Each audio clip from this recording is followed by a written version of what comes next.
جب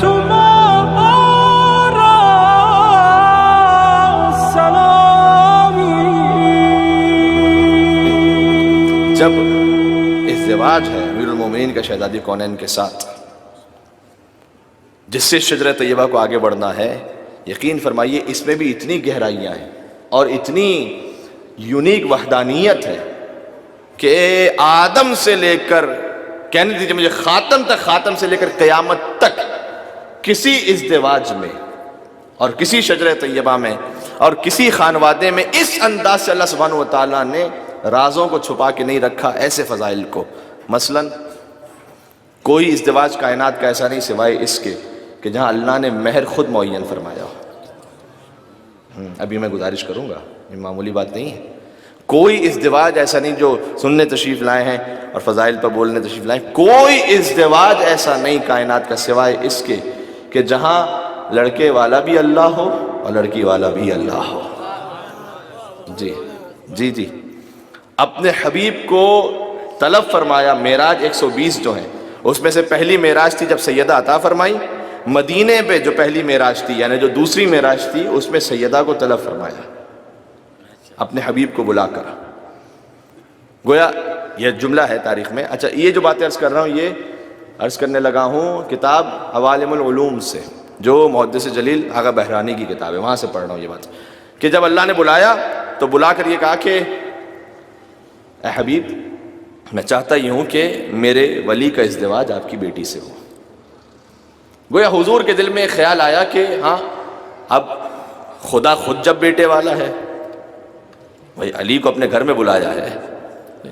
اچھا، ایک تصور ہوتا ہے نا کہ یہ میں دنیاوی اعتبار سے بات کر رہا ہوں کہ ہسبینڈ اور وائف کا جو رشتہ ہے اس میں ایک دوسرے پر تفاخر، میں یہ تو آپ وہ، میں یہ تو آپ وہ، ٹھیک ہے۔ تو علی مرتضیٰ کو ہر فضیلت اللہ نے عطا کی تھی، ہر فضیلت اپنے مقام پر معراج پر۔ ایک بات یہ رہ جاتی کہ جب سیدہ کونین حضور کے گھر تشریف لائی ہیں تو اگر مکالمہ یہ ہو کہ اگر علی ابو طالب کے گھر میں بھی آ جاتے تو بات کرنے میں مکالمے میں کم از کم یہ ہوتا کہ اگر علی کہیں کہ میں ابو طالب کے گھر میں آیا ہوں تو شہزادی کونین کو یوں کہیں کہ میں رسول اللہ کے گھر میں آئی ہوں، ٹھیک ہے۔ اللہ نے یہ معاملہ اس انداز سے حل کر لیا کہ علی کو اپنے گھر بلا لیا، ٹھیک ہے۔ جناب قمر جلالوی صاحب نے جو فرمایا کہ مرتضیٰ کو خانہ زاد رب اکبر دیکھ کر، مرتضیٰ کو خانہ زاد رب اکبر دیکھ کر بیاہدی نبی نے بیٹی، بیاہدی بیٹی پیمبر نے بڑا گھر دیکھ کر۔ بات پہنچی یا نہیں؟ مل کے صلوات بھیجیں محمد و آل محمد پر، اللہم صلی علی محمد۔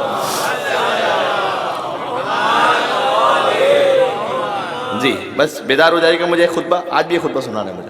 تو جب بلا لیا گویا حضور کے دل میں یہ خیال آیا کہ اب اللہ خود امیر المومنین کی گویا نمائندگی کرتے ہوئے وہاں سے جو رشتے کو طلب کیا گیا، تو اب جو بیٹے کا جو مقام ہے بیٹے والوں کا وہ بہت بڑھ گیا مقام، جب اللہ نے خود اپنے آپ کو پیش کیا، گویا خود علی کی بات کی۔ اللہ نے کہا کہ اے حبیب آپ فکر نہ کریں، آپ کا اور میرا گھر اس میں کوئی فرق تو نہیں ہے، آپ کی حیثیت آپ میرے حبیب ہیں، ٹھیک۔ ایک جملہ فرمایا انی احب فاطمہ اکثر منکا، آپ یہ تصور نہ کریں کہ میں صرف علی کی طرف سے ہوں، فاطمہ آپ کی بیٹی ضرور ہیں لیکن میں جتنا آپ فاطمہ سے محبت کرتے ہیں اس سے زیادہ میں فاطمہ سے محبت کرتا ہوں۔ سبحان اللہ سبحان اللہ، ٹھیک ہے۔ یہ اس انداز سے کیا خوبصورت، یعنی اس وقت وہ میں عالم تصور میں سوچ سکتا ہوں کہ وہ گفتگو ہوگی کہ جہاں سے شجر طیبہ کی بنیاد رکھی جانے والی ہے۔ اچھا پھر کیا ہوا؟ اللہ کے رسول کا اور حضرت خدیجہ کا نکاح کس نے پڑھا تھا؟ تو بچے کو بھی پتہ ہے کس نے پڑھا تھا؟ حضرت ابو طالب علیہ السلام نے پڑھا تھا۔ جناب سیدہ اور امیر المومنین کا خطبہ کس نے پڑھا؟ ہاں یہاں سے آواز آئی اللہ نے، جو بات صحیح ہے، لیکن علی اور فاطمہ کے عقد کے 10 خطبے ہوئے، 10، اس عقد کے 10 خطبے ہوئے۔ سن لیجیے گا کس کس نے دیے۔ پہلے آسمان پر اسماعیل نے، فرشتہ ایک ہے، دوسرے پر سرسائیل نے، تیسرے پر دردائیل نے، چوتھے پر راحیل نے، پانچویں آسمان پر منصور نے، چھٹے پر اسرافیل نے، ساتویں پر جبرائیل نے، جنت میں رضوان نے دیا، فرش پر مصطفیٰ نے دیا اور عرش پر خدا نے دیا۔ and tomorrow.